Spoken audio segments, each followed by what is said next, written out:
Clarice and Ardelia team up to investigate a deeply twisted cold case after the body of a missing teenager is found embedded in concrete. Hello, everybody. I'm Steve from VALHARTV, and today I'll be reviewing Clarice Episode 7. So this week's episode starts out with the body of a 14-year-old boy named Cody Phillips being found after the new homeowners started to do some renovations. So we find out that he went missing 10 months before this, and the FBI knew about him because they were helping conduct a nationwide manhunt for him and his abductor. So we find out that right after he was abducted, he was killed and put into the wall of a house. And so he was there for the whole 10 months.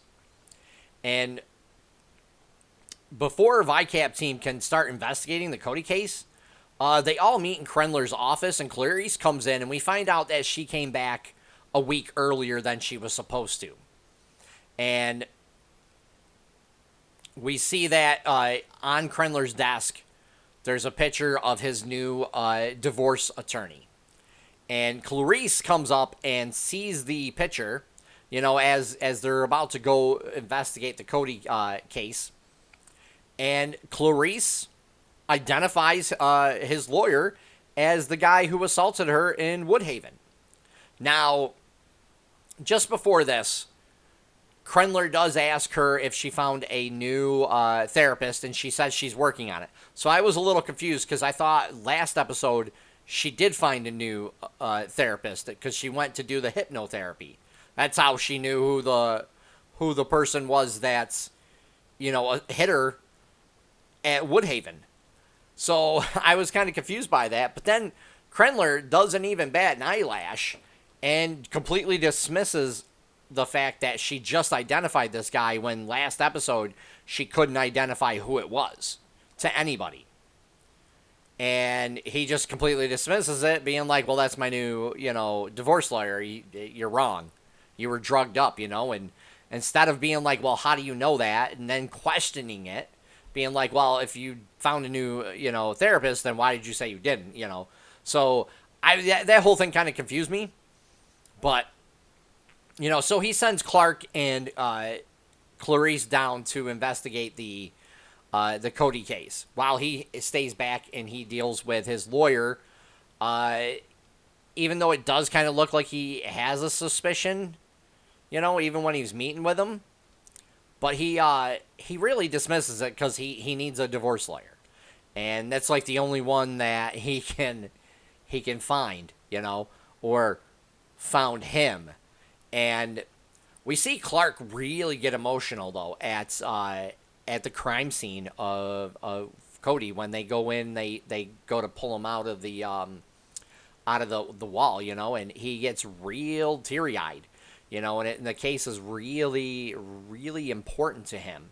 And he literally goes overboard and starts screaming at people to the point where he's like, no, he's just going off on everybody. And he's like so adamant about finding clues to get the killer, and even Tom, I believe Thomas is his name, calls Shane up and is like, I'm going to punch this guy because he's going power mad, and Shane's like, no, he's not, and this is why. And we get a big reveal about his past.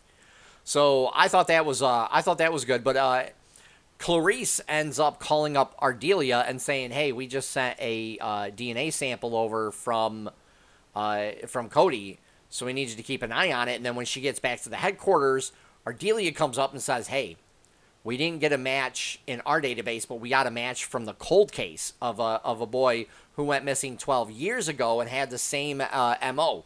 It looks like the same person killed him 12 years ago.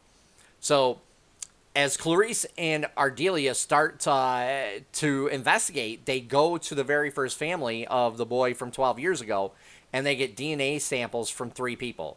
The mother, the uncle, and a neighbor. And they get a match from one of them.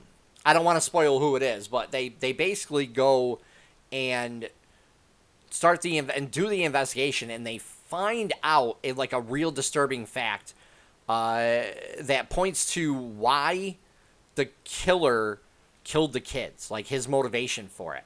And it's a very sad thing when you find out what it is. And throughout the episode is peppered that Shane is following Krendler and then starts to follow Krendler's lawyer, whose name is Joe Hudlin. We find that out a little bit, as we go through the episode. And we get a real big reveal when Hudlin calls up Krendler and talks to him on the phone at the FBI headquarters.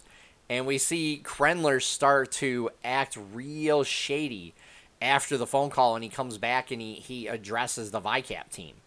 And I thought that was a pretty interesting way that they're taking this. There were no real any effects in this. It was all detective work.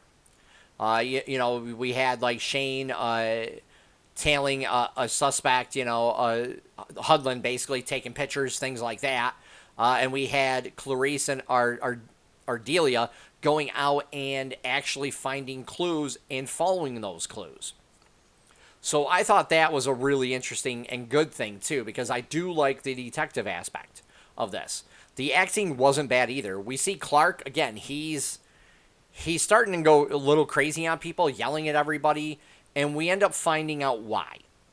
But I honestly think that Devin Taylor did a really fantastic job in this episode. I think she plays Ardelia very well, and she did really good, especially during the investigation. This was her first field case, so I thought it was fantastic, and I think they should bring her on the VICAP team. I think that she would be good in the episodes with Clarice. They played well off each other when they were investigating. When they weren't investigating, it was a little weird. I'm not going to lie. But this episode, we learn about Clark's backstory, and we learn about Ardelia's backstory and her father, and something that happened to her father. We also see Krendler start acting really shady after the phone call with Hudlin. So I kind of am interested in where they're going to go with this and stuff. So I'd give this episode at least a 7.5 out of 10. It wasn't a bad episode at all. Please leave a comment down below and let me know what you thought about this episode. And if you guys like what I do, please hit the like button and also subscribe, as I'll be doing more content each week. Take care for now, everybody.